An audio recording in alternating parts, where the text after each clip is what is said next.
Toi, tu as vécu des choses étranges avec tes parents, dans ta famille, entre vous? Déjà très jeune, dès qu'on a emménagé dans cet appartement, un jour je me rappelle j'étais puni, que j'avais embêté mon petit frère. Et en allant me coucher, vu que j'étais puni et je devais aller au lit, je sentais quelque chose dans la chambre qui me faisait peur et je cherchais. Je cherchais partout dans la chambre. Comme ça, je me cachais sous la couette et je regardais. Et à un moment, j'ai vu quelqu'un au pied de mon lit. Je suis sorti de la chambre, je suis allé voir ma mère qui était sur l'ordi. J'ai raconté ça à ma mère, elle ne croyait pas encore. Elle s'était pas encore intéressée à toutes ces choses-là. Parce qu'on menait une vie normale. Comme j'étais puni, on m'a quand même dit d'aller au lit. Et au final, voilà, c'est tout est parti de là. On a commencé à tous voir des choses dans la famille que j'ai pas envie de raconter parce que ça peut paraître fou et irréel, quoi. Tu les as vus plusieurs fois, ces êtres? Ouais, ouais, j'en ai vu plusieurs, ouais. J'ai déjà vu une femme. Moi, je dormais sur un lit à étage, mais je dormais seul dans la chambre. Et je dormais toujours sur le lit d'en haut. Et à un moment, il y a beaucoup de soirs où j'arrivais pas à dormir. Et j'entendais des bottes marcher dans le couloir. Des bottes, pourtant, tout le monde était au lit. Et c'était fort. J'entendais parler aussi dans la salle à manger. Après les voix, j'ai vu une femme devant mon lit. Elle était, comment dire, transparente. Transparente, elle avait ses mains Un en spectre? position prière. Elle est pas partie en marchant. Une fois aussi, je sais pas pourquoi, j'avais un classeur rouge comme ça et je faisais des dessins, mais je savais pas pourquoi je les faisais. C'était des dessins qui avaient pas de sens.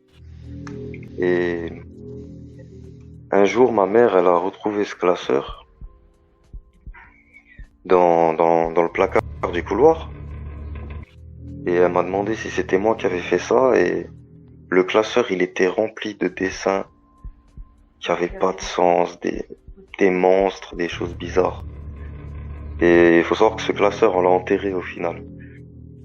Et après l'avoir enterré, on s'est mangé un arbre avec la voiture. Le truc, c'est que je me rappelais pas d'avoir fait ces dessins. Je sais même pas pourquoi j'aurais fait ça. C'est ça. Alors, si c'est pas toi, qui les aurait fait, ces dessins? Honnêtement, ce qu'on dit, ce serait moi. Mais après, je sais pas. Ils viennent dans ta chambre, ils viennent. Ouais, ils viennent dans ma chambre. C'est bien une personne qui a beaucoup vu de choses, c'est ma mère. Et comme j'ai vu ces choses jeunes, il y a tout qui paraissait effrayant. C'est bien quelque chose qui m'a fait peur.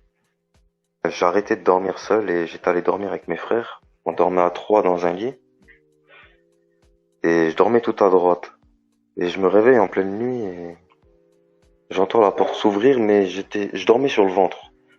C'est-à-dire que je voyais pas qui rentrait. J'entends la porte s'ouvrir et d'un seul coup, je commence à sentir du vent. Et il commençait à avoir de plus en plus de vent et un vent froid. Et je me retournais pas et j'osais pas voir ce que c'était.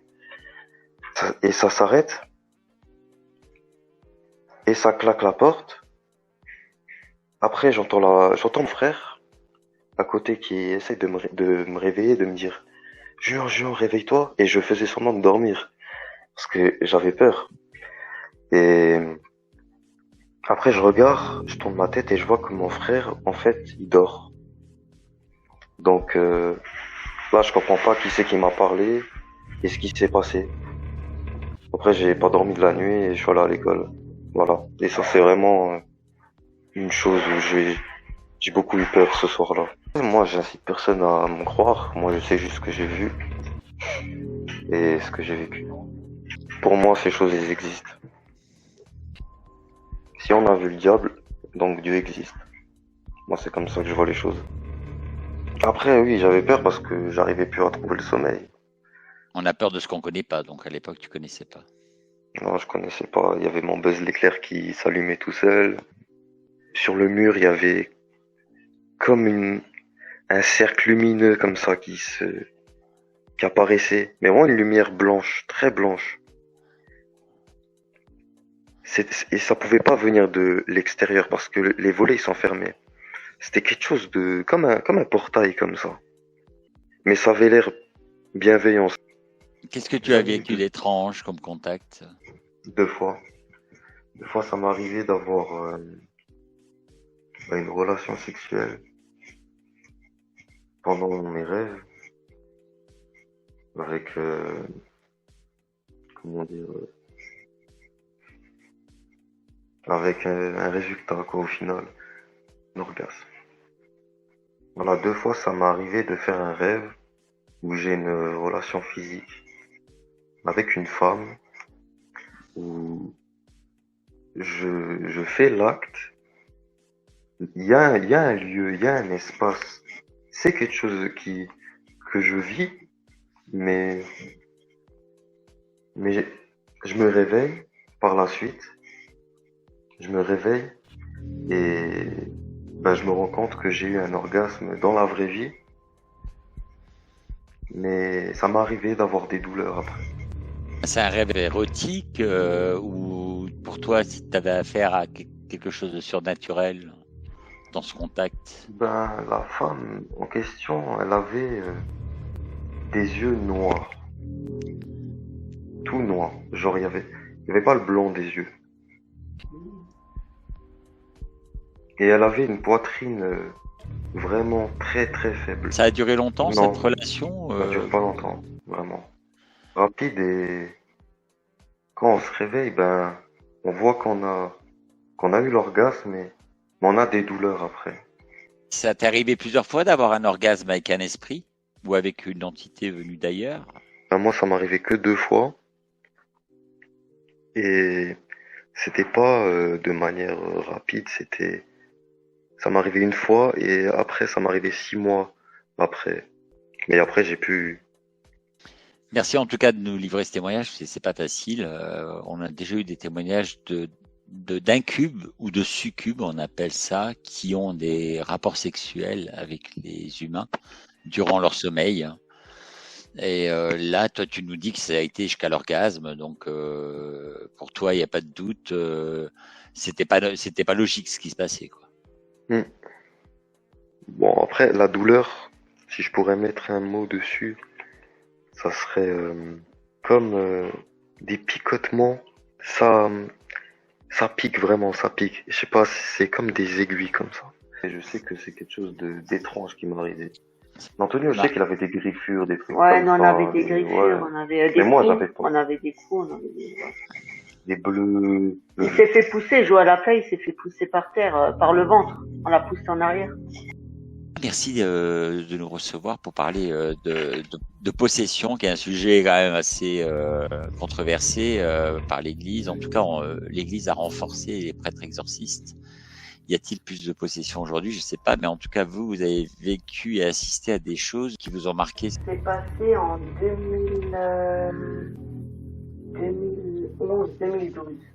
C'était la première fois que vous étiez confronté à un phénomène de possession. C'était quelqu'un de proche ou? C'était des amis que j'ai connus sur le net et puis on s'est rapprochés. Tu veux bien nous raconter ce qui s'est passé lors de cet exorcisme? Je suis divorcée, je me suis remis avec un homme, donc j'ai une famille recomposée, si je peux expliquer depuis le début.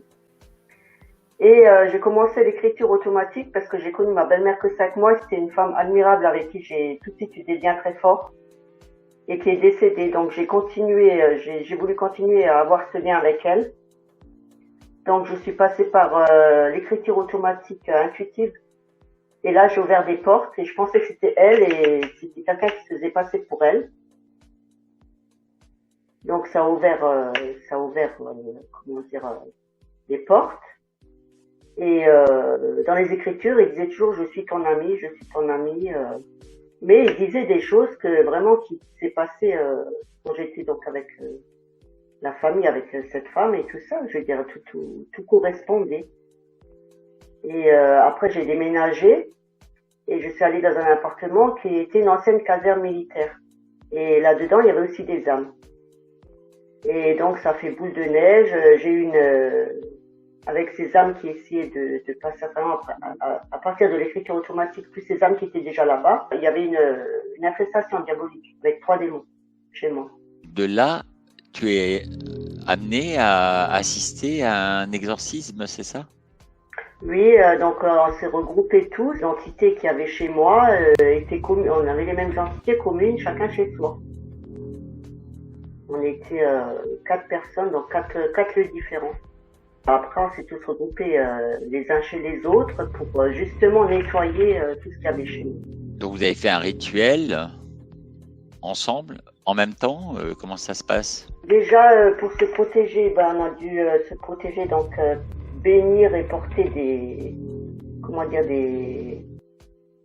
bijoux christiques, quoi, quelque chose de fort. Déjà les bénir pour se protéger, beaucoup prier et surtout avoir la foi, parce que si on n'a pas la foi, on se bouffer tout cru, hein, excusez-moi de l'expression. Suite à ces rituels que vous avez faits, vous avez eu encore des manifestations. Qu'est-ce qui t'a fait montrer qu'il y avait quelque chose? T'as eu quoi comme signe? Tu as vu des choses? Oui, beaucoup de manifestations. Donc l'infestation, ça nous pousse à sortir de chez soi et qu'on peut plus rentrer dans la maison. J'avais des enfants attaqués, on avait des attaques. Les enfants ont subi aussi des attaques. Les 2 derniers, oui. J'ai 4 garçons, les 2 derniers. La puberté peut déclencher certains phénomènes. Ils étaient en âge de puberté. Non, le petit, il avait 3-4 ans, 3 ans. Et l'autre, il avait 4-5 ans, je crois. Ouais, à cette époque-là, 4-5 ans. Et qu'est-ce qu'ils voyaient, eux? Il voyait des femmes, genre le petit, avec ses mots, c'était une sorcière qui tournoyait au-dessus de son lit, qui l'aspirait. C'était des hommes, soldats, bon je sais pas si c'était des entités qui faisaient partie du lieu même où j'ai emménagé, avec des bottes, des bruits de pas, de bottes. Ils ont été poussés, ils ont été brûlés, ils ont été beaucoup d'attaques physiques. Le petit, il avait fait un genre de maladie au niveau des intestins. Il allait aux toilettes, il faisait que du sang et tout ça. Ils ont rien trouvé. J'ai fait des tas d'analyses, ils ont rien trouvé. Ils faisaient des fièvres à 40 d'un coup.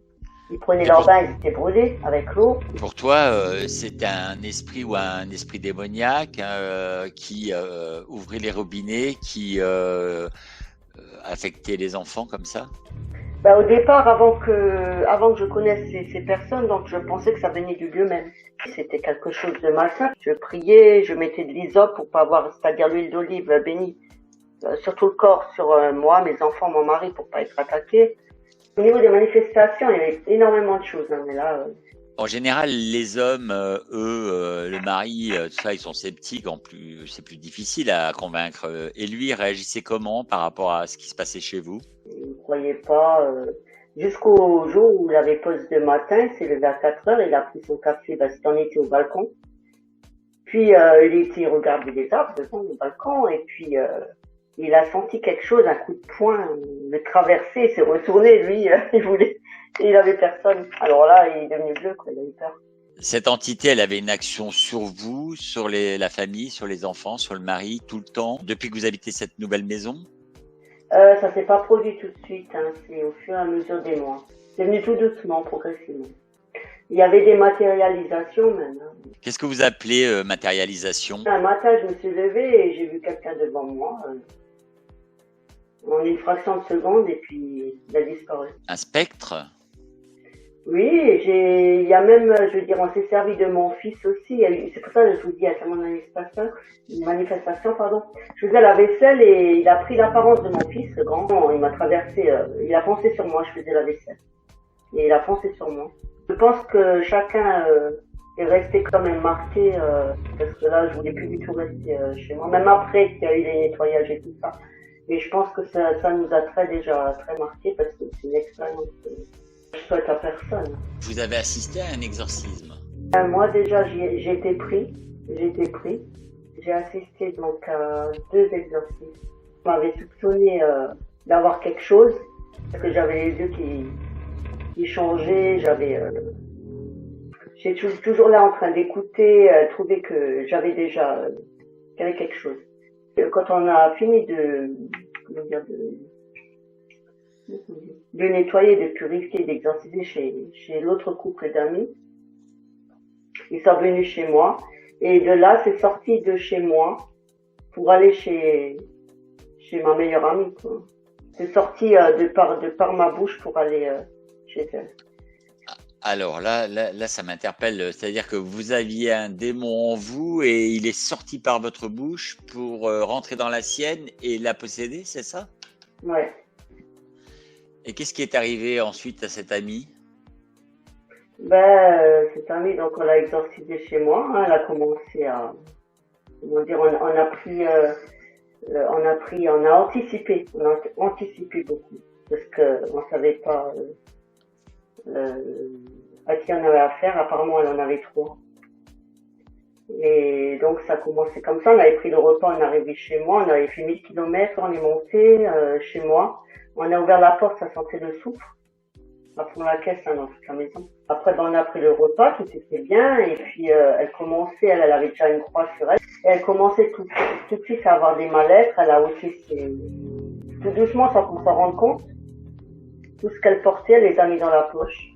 Puis après le repas, elle allait aux toilettes et puis en entrant, elle était bien. En sortant, elle avait un ventre gonflé, les yeux rouges. Elle allait se coucher donc dans ma chambre pour se reposer. Et puis c'est là qu'elle s'est fait incorporer. Elle sort de la salle de bain, le ventre gonflé, les yeux rouges, possédée, on peut dire ça? Ou habitée par quelque chose? Ouais. Et là, vous réagissez à comment? Vous étiez trois face à elle? Oui.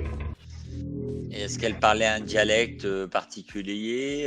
Elle était comme sur un nuage. Elle marchait.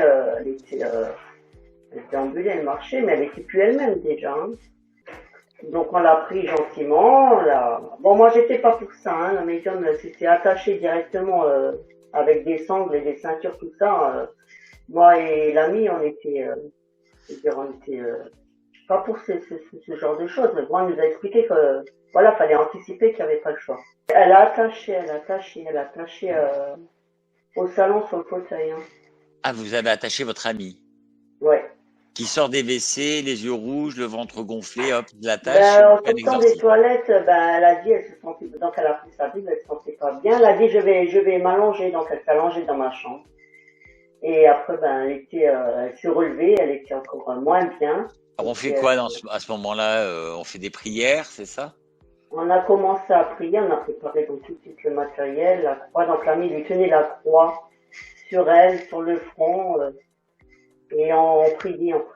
Les anges, les archanges, les saints. Donc vous faisiez un exorcisme, mais normalement il y a tout un rituel.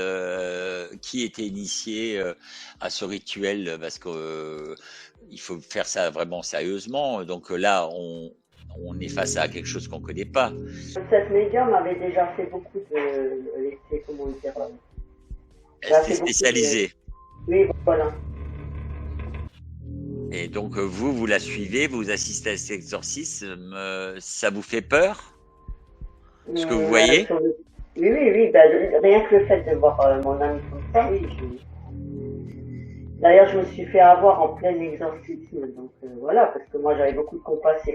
C'était ma meilleure amie, donc quand elle commençait déjà avec la voix et tout ça, elle parlait. Alors, ce qu'il y a, c'est que les démons, il attire, donc il a fait genre petite fille qui a appelé sa maman et tout. Et moi, j'étais presque à lui faire des câlins, à l'embrasser. Alors la médium tout de suite, elle m'a attirée, elle m'a dit attention, moi je connais pas ces choses, hein. Moi j'étais là, voilà, je fais mes prières, j'ai beaucoup de compassion, je suis comme ça. Et elle m'a retiré tout de suite en arrière, elle m'a dit non, faut pas tomber dans le jeu, attention. Vous pensez que ce démon vous parlait à vous, parlait aux gens qui assistaient à cet exorcisme? Non, il parlait surtout à la médium. Vous entendiez quand même? Oui, ce qu'il disait. Il s'adressait à travers elle, quoi, c'est ça. C'est bon, c'est toujours dis-moi comment, donne-moi ton nom. Bon là, ça s'étale sur parce que tu veux pas lâcher le morceau. Donc, on y a passé toute la nuit. Hein. Donc pendant toute la nuit, vous faites des prières, vous êtes sur elle, crucifix, elle est attachée. Ce qu'il y a, c'est que elle s'endormait profondément. C'est que à ces moments-là, c'est quand il reprend de la force. Et après, c'était reparti de plus belle. Quoi. Et à un moment donné, moi et l'ami là qui était avec nous, on a dû s'asseoir sur elle, vraiment. Et elle nous a soulevés de toute sa force avec de 30 cm. C'est-à-dire que vous avez décollé de 30 centimètres alors que vous Du étiez assis fauteuil, sur où elle. elle était couchée, oui. Bon, maintenant, je comprends pas. Vous étiez face à Émilie Rose, le film de l'exorcisme, un peu dans cette ambiance-là. C'est pas pareil. C'est impressionnant. Est-ce qu'on avait une voix rauque ou un changement d'intonation dans sa voix lorsqu'elle était sous l'emprise de cette entité démoniaque? Une voix rauque, oui, avec, comme on voit bien, la gorge bien tendue. Bien,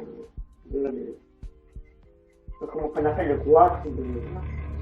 Et après, de temps à autre, ça coupait, elle reprenait sa voix. Elle était normale, elle était... ça partait, ça revenait. Est-ce que ça ressemblait à l'enregistrement que je vous ai fait écouter? Non. L'intonation? En rauque, mais pas aussi prononcé, on va dire. Pas aussi violent, on va dire? Non. Ouais, je vous en fais écouter un autre, écoutez.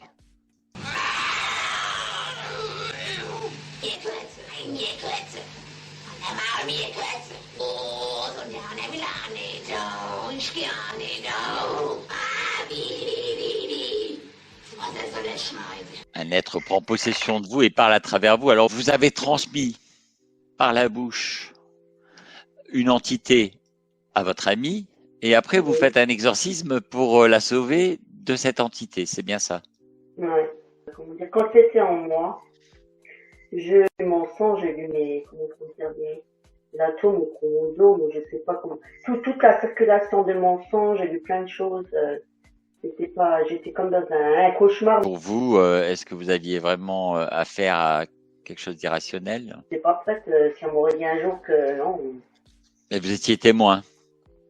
J'étais témoin. Qu'est-ce qui vous a fait le plus peur lors de ces expériences? Les manifestations, les attaques. Surtout que le plus souvent, c'était quand j'étais seule avec les enfants. Mon mari partait le matin à 4 heures, ça commence à 5 heures, on parlait, on me prévenait déjà.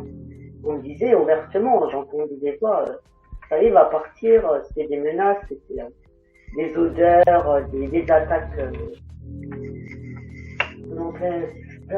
plein de choses. Ça a commencé par la télé, et je regardais un film, et puis l'écran s'est brouillé, et j'entendais des voix comme paranormales, comme on entendait là, des démoniaques. Et j'ai tout de suite pensé à allumer l'encens de mon ange gardien, de la muscade. Mon ange gardien, c'est lié là. J'ai commencé à allumer cet encens, et puis tout s'est arrêté. Et c'était chaque fois des luttes, des combats, chaque fois pour se débarrasser de ces choses. Hein. Mais bon. Elle vous disait quoi, ces voix? C'était un peu du brouillon, n'importe quoi, hein, par la télé. Tout pour monter en peur. Ils aiment bien se nourrir. Tout. Ils étaient incompréhensibles, ces voix, donc. Pour vous, vous n'en avez pas retenu quelque chose? Non. C'est un dialecte inconnu. Bon, alors il paraît que quand on est atteint de possession, on peut être amené effectivement à avoir un dialecte inconnu ou parler un dialecte inconnu. Ce sont des preuves de possession. Le démon parle plusieurs langues. On peut penser qu'il est capable de parler à travers nous. Après ces premières attaques, vous avez jamais vu de visage démoniaque ou? J'ai vu des colosses noirs devant moi. Ouais. Voilà, faut les vivre pour le croire parce que peut-être elle est folle ou elle a bu ou elle a fumé. Non, parce que Tu as vu quoi exactement? J'ai traversé en fait mon ancien appartement. J'avais le salon, le couloir et j'avais la cuisine. Donc je passe la porte du salon, je sors de l'ordi, sur mon ordi, pour aller aux toilettes, qui était aussi du côté donc opposé. Et je traverse le couloir, c'était un très long couloir, comme un hôtel, comme ça, mon appartement. C'était un très long couloir, il y avait des chambres et des placards de chaque côté. Et en fait, là où ils étaient, on va dire, leur préférence, c'était justement ma chambre, et j'avais une salle de bain, c'était le fond du couloir. C'est là où ils étaient tous regroupés, apparemment. Et je traverse le couloir, et je vois un colosse qui me bloque le chemin à 2 mètres de moi. Et moi, je regarde comme ça, et puis, mais il y avait tellement de manifestations que il n'y a plus rien qui me bloquait, quoi. Je sais pas comment expliquer, mais il y avait tellement d'ombres, tellement de choses qui se passaient devant moi, des choses qui bougeaient devant moi, mes chaussures en lévitation à côté de moi. Tu as dit des chaussures en lévitation, c'est-à-dire que les objets chez toi lévitaient, tu voyais des objets bouger. Oui. Et mon câble de chargeur qui se déroulait tout seul, qui s'enroulait tout seul, des choses qui bougeaient, des choses qui tombaient. Des planches de porte, des portes qui s'ouvraient tout seules, des ombres carrément sur les murs, des je sais pas, des longs bras, des longs doigts, que je m'enfermais dans ma chambre, mais bon, quand ils arrivent à traverser les portes, ça sert à rien. Donc c'était pour amplifier ma peur et pour prendre plus d'espace, et jusqu'au jour où je pouvais plus du tout, j'étais mieux avec les enfants dehors que de rentrer et dormir ou manger chez moi, j'étais plus bien. C'est pas facile d'en parler. Ce soir, vous en parlez pour ouvrir le dialogue? Je pense qu'on parle pas assez de ces choses qui existent. Parce qu'avant cet exorciste, on a exorcisé le fils à l'ami chez qui on était avant de venir chez moi, quoi. Mais alors le démon, il peut s'unir charnellement avec les hommes, avec les femmes. Il choisit le plus faible, hein. Vous vous êtes senti abandonné à lui? On le remarque pas, hein, c'est comment dire, sournois. Parce que pour ton amie, elle, tu l'as vu qu'elle était possédée. Oui, mais elle s'en souvient pas du tout, hein. Pour elle, elle a dormi 1 heure, tout allait bien, hein. Après, on se souvient plus de rien. Les démons, en général, ce sont des larves surréelles. Ils naissent spontanément d'une décomposition physique. Ils disparaissent. Ils se nourrissent. Pour moi, après tout ça, après ce combat, après, il y a le bien et je veux dire, il y a le mal et le bien. Mais en tout cas, les démons, les esprits, ces êtres démoniaques qui constituent quand même quelque chose d'important, un élément important de l'hindouisme, par exemple. On a des textes sacrés où on en parle de ces démons, Védas exactement, composés vers 1000 ans avant Jésus-Christ, qui relatent divers êtres démoniaques, notamment Asura et le Pani, qui troublent les gens et œuvrent contre les dieux hindous. Dans toutes les religions, on parle de démons, quoi. Aujourd'hui, tu en as peur encore? Mais bon, on va dire, c'est pas que j'en ai peur, c'est que ça me surprend dès qu'il y a quelque chose, c'est le fait que cette histoire m'a marqué, donc il y a le moindre truc, je cherche à comprendre, le moindre, peut-être, je sais pas, un bruit ou, je vais plus loin, quoi, je cherche à comprendre. Il y a encore des exorcismes sur elle, parce que c'était revenu. Chez elle à la maison. Oui. Et, là, oui, j'en ai entendu parler parce que ces enfants, ils m'ont raconté. Bon, ils étaient choqués depuis tout petit aussi, hein, de voir tout le temps. Mais c'était pire apparemment chez elle, je crois. C'est-à-dire que une fois, en rentrant de l'école, mon petit de 5-6 ans, il dit maman, je prends ton appareil photo, j'ai envie de faire des photos. Je veux dire, mon téléphone, j'ai envie de faire des photos. Et j'attendais les grands qui rentrent de l'école, la porte de l'entrée elle était entrouverte. Et il m'a pris en photo une grande aile d'ange blanche à travers ma porte. Une grande aile d'ange. À ce moment-là, qu'il y avait, à cette période-là, il y avait les attaques et tout ça. Padre Pio, il s'est matérialisé chez moi, dans l'appartement, dans la cuisine. Et je l'ai vu, là, après tout ça, je l'ai vu et il s'est montré. Parce qu'il nous a aidés aussi pendant cet exorcisme, tu es quand même un petit peu traumatisé. Fallait être fort, quoi. Fallait pas se laisser. Malgré que j'ai failli céder comme un retenu, parce que comme elle a repris sa voix et qu'elle parlait maman comme une petite fille, donc moi j'ai eu mal au cœur et non, c'était un piège, hein, donc moi je savais pas, je sais pas comment que ça fonctionnait, donc et sinon oui, il fallait rester fort dans la foi, la prière et rester centré et lucide et vigilant. Aussi, parce qu'à un moment, je croyais qu'elle allait décoller au plafond, on l'a vu, hein, parce qu'on s'est mis, qu'elle disait, il faut faire quelque chose. Bon, malgré qu'elle était attachée, mais elle montait. On n'avait pas le choix de s'asseoir sur ses jambes. Elle s'est soulevée, ouais. C'est pernicieux, je sais pas comment dire ce truc-là, c'est menteur, comme on dit. Le malin, c'est le plus grand menteur. Et il arrive à faire croire qu'il n'existe pas. Juste avant que ça commence, c'était des nausées, des maux de tête à se plier en quatre, des maux de ventre, des sueurs, chaud, froid. C'est impressionnant. L'énergie qu'ils peuvent diffuser, c'est impressionnant. Bonsoir. Bonsoir. Bonsoir. Alors vous, vous êtes spectateur de cette situation de hantise. Vous êtes là, vous observez. Est-ce que vous avez vécu des choses étranges pendant cette période? Un peu bizarre, quoi. J'étais sur le balcon en train de boire mon café, une journée il faisait beau, et j'ai eu l'impression comme si c'était quelqu'un qui me traversait. C'est-à-dire que vous avez senti un esprit, quelque chose vous traverser, c'est ça? Voilà, me traversait comme ça, comme si on mettait un coup de poing que ça sortait de l'autre côté. Comme une piqûre comme ça, l'impression qu'on donnerait un coup à quelqu'un et à personne. Une force comme ça, Une force étrange qui vous pousse. une force étrange quand on est tout seul sur 2 mètres carrés comme ça, en étant, et à 5 heures du matin avec les étoiles et tout, et on a l'impression que, je sais pas comment expliquer, c'est un peu bizarre à expliquer. Mais moi j'ai quand même vécu des trucs, hein. Moi j'étais parti une fois avec un collègue à moi, un ami à moi, qui a perdu son fils, ça remonte à longtemps, on était monté sur Lourdes. Et c'était justement une période où il y avait comment qu'on appelle ça, un rassemblement des infirmières, des anciennes infirmières comme ça, habillées tout en rouge, et chaises roulantes, comme à l'ancienne époque. Et on s'est mis dans la file d'attente pour aller sur la grotte avec le jeune, vu qu'il a eu une tumeur. Et il y avait pas mal de monde, et il y a une personne qui est venue vers chez nous, elle est venue nous chercher, elle nous a fait passer devant tout le monde, on est passé dans la grotte, elle nous a ramené dans une place, on est rentré dans un ascenseur, et mon collègue à moi, il voyait une personne. Il me demandait à moi si je voyais cette personne. Je la voyais pas, moi, cette personne.